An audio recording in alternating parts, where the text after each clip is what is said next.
जय हिंद दोस्तों, स्वागत है आप सबका आपके अपने चैनल स्टडी विद गोपी गोपाल में।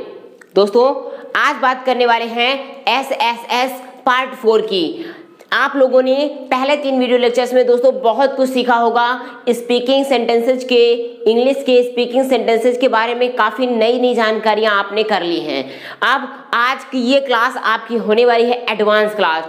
तो दोस्तों आप आज की इस क्लास को बिल्कुल भी मिस मत करिएगा, पूरे की पूरे वीडियो को एंड तक देखिएगा ताकि आप आज के इस एडवांस क्लास से अपने आप की इंग्लिश को स्ट्रांग जरूर कर सकें। तो दोस्तों आज के सेशन में हम बढ़ने वाले हैं और सेंटेंसेज कुछ इस प्रकार से होने वाले हैं। और इसके बाद अभी तो ये कुछ सेंटेंसेज है, इसके बाद के 91 से 100 तक के जो सेंटेंसेज आप देखेंगे वो और भी इंपॉर्टेंट होने वाले हैं। तो इसीलिए बोलता हूं कि आप वीडियो को स्किप मत करिएगा, एंड तक देखिएगा और अपने नॉलेज को बढ़ा करके ही जाइएगा। दोस्तों आज हमारा पहला सेंटेंस है आज का, और इस सीरीज का 76वां यानी कि 76वां क्वेश्चन है, 76वां सेंटेंसेज है अपनी जुबान संभालो। क्या है सेंटेंस? अपनी जुबान संभालो। इसको इंग्लिश में कैसे बोलेंगे? Hold your tongue, hold your tongue, mind your language, ये भी आप कह सकते हो। अपनी जबान संभालो यानी कि अपनी भाषा सुधारो, आप कह सकते हो होल्ड योर टंग, या फिर आप बोल सकते हो mind your language, mind your language. जियो और जीने दो, जियो और जीने दो, इसको क्या बोलेंगे? जियो को तो बोलते हैं लिव, और जीने दो, और जीने दो का मतलब होगा कि आप किसी दूसरे को भी जीने दो। तो जब दूसरे को काम करने दिया जाता है तो लेट से स्टार्ट होता है, तो लिव एंड लेट लिव, जियो और जीने दो। अगर यहीं पे ये होता है दोस्तों कि जियो और दूसरों को भी जीने दो, तब सेंटेंस हो जाता है live and let other live. ठीक है, लेट अदर या अदर्स लिव, दूसरों को भी जीने दो। आप इस काम में मेरा साथ दें, आप इस काम में मेरा साथ दें, इसको इंग्लिश में कैसे बोलेंगे? ये भी आप देखते हैं बोलचाल की भाषा में यूज होने वाला एक इंपॉर्टेंट सेंटेंस होता है cooperate with me in this work. Cooperate with मी यानी मेरे साथ कोऑपरेट करो, मेरे साथ सहयोग करो। किस काम में? इन दिस वर्क, इस काम में। Cooperate with me in this work, cooperate with me in this work, मेरा आप इस काम में सहयोग करें, साथ दें। गीले कपड़े धूप में डाल दो, कपड़े गीले हैं और उनको जाकर के धूप में डाल दो, इसको इंग्लिश में कैसे बोलेंगे? Put wet clothes in the sun. Put मतलब रख दो, डाल दो, वेट क्लॉथ्स मतलब गीले कपड़ों को, इन द सन माने धूप में। आप इन द सन लाइट भी बोल सकते हो, सनलाइट का मतलब भी होता है धूप, और इन द सन का मतलब भी होता है धूप। तो आप क्या बोलेंगे? Put wet clothes in the sun. Okay, next है दूध फट गया है, दूध फट गया है, इसको इंग्लिश में कैसे बोलेंगे दोस्तों?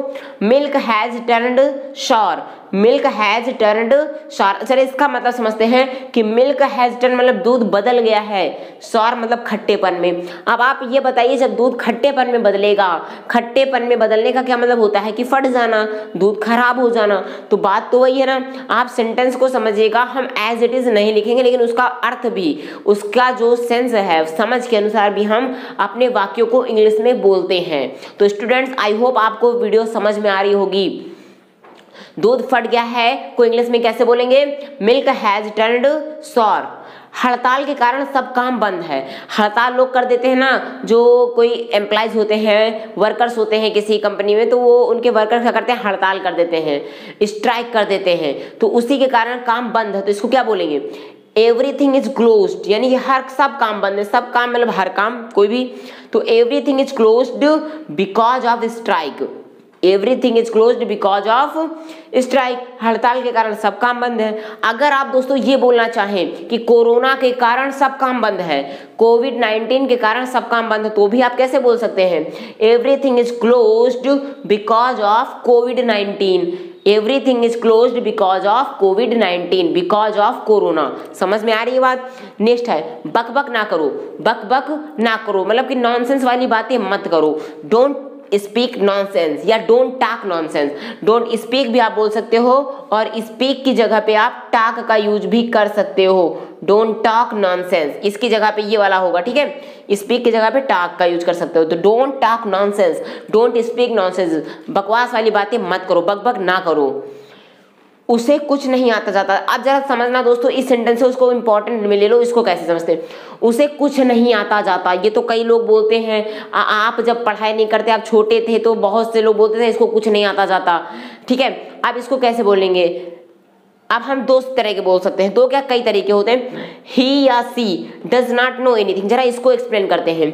ही क्यों लगा है, अब जरा समझना दोस्तों, यहाँ पे ये नहीं समझ में आ रहा कि उसे कुछ नहीं आता जाता से हम किसी लड़के की बात कर रहे हैं या फिर किसी लड़की की बात कर रहे हैं, किसी गर्ल की बात करें या फिर किसी बॉय की बात करें, ये बात तो क्लियर नहीं हो रही। इसलिए हम यहाँ पे ही भी का भी यूज कर सकते हैं और सी का भी यूज कर सकते हैं, दोनों सही होगा। तो हम इन दोनों में किसी एक का यूज करेंगे क्योंकि सब्जेक्ट एक ही रहेगा, ही या फिर सी। डज नॉट नो एनीथिंग यानी कि वो कुछ नहीं जानती, कुछ नहीं जानती मतलब उसे कुछ नहीं आता, अर्थ तो वही है ना।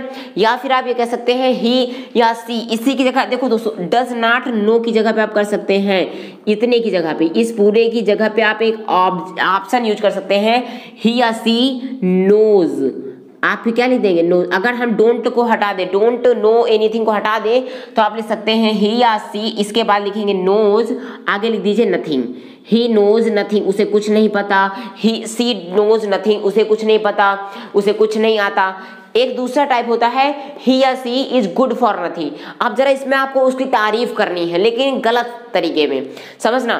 तारीफ करनी है, उसकी सच्चाई बतानी है लेकिन एक तारीफ के शब्दों में, ताकि उसको बुरा भी ना लगे। तो ये कैसे बोलोगे, अगर किसी लड़के को बोला कि उसे कुछ नहीं आता था, आप डायरेक्ट बोल दोगे उसे कुछ नहीं आता जाता तो वो बुरा मान जाएगा, वो आपसे नाराज हो सकता है। लेकिन अगर आप ये बोल दो कि ही is good for nothing, he is good for nothing, अब यानी अब उसको भी अच्छा लगे, शायद अच्छा बोल रहा मेरे बारे में। ही इज गुड, वो अच्छा है, फॉर नथिंग किसी काम के लिए नहीं अच्छा, समझ गए। प्लस भी है, मतलब अच्छी बात भी बोली जा रही है, और इधर क्या है आप दूसरा समझ सकते हैं, गलत बात भी बोली जा रही है, मतलब उसकी बेइज्जती भी की जा रही है। ये सीधे सीधे शब्दों में बेइज्जती हो रही है कि तुझे कुछ नहीं आता जाता। यू, अब मैं बोल दूं you don't know anything, you know nothing, तो वो बुरा मान जाएगा। और अगर हम यही बोल दें तुझे कुछ नहीं आता जाता ना, यू आगे क्या बोल देंगे, यू आर गुड।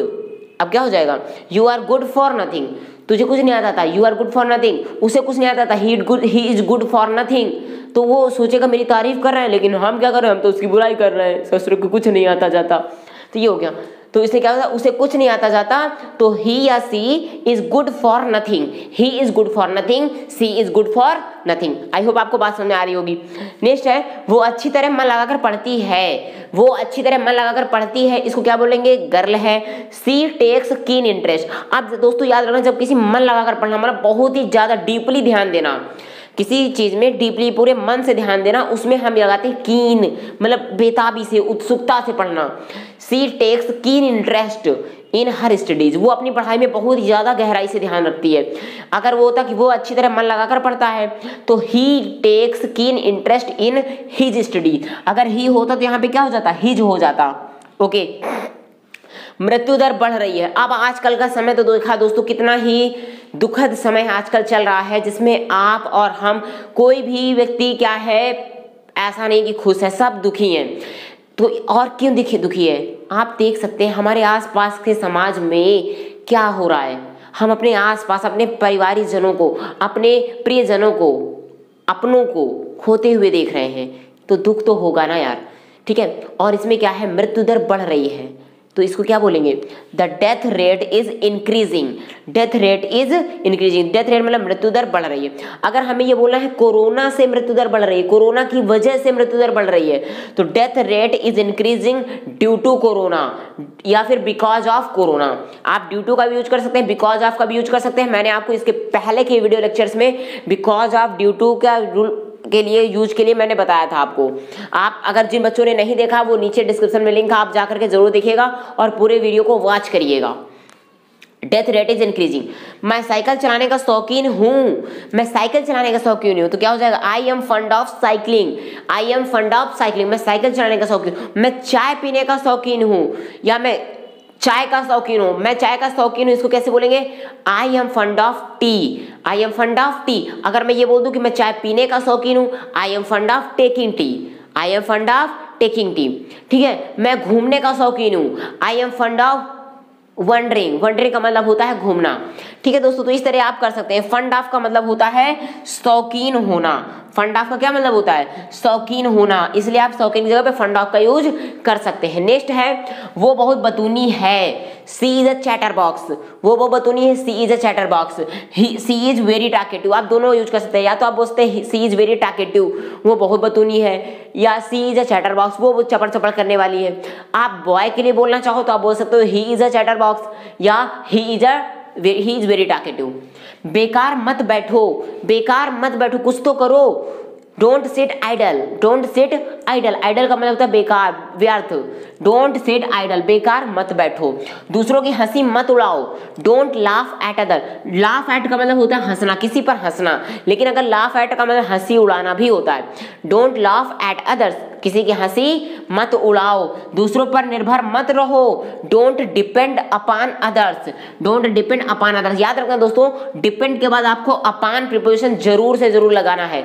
अपॉन लगा सकते हो या फिर आप ऑन का यूज भी कर सकते हो, दोनों में कोई भी एक लगाना है। Don't depend upon others. तो एक बार जल्दी से इसको पढ़ते हैं, आप लोग स्क्रीनशॉट ले लीजिएगा, उसके बाद हम आगे बढ़ते हैं। तो पहला क्या है?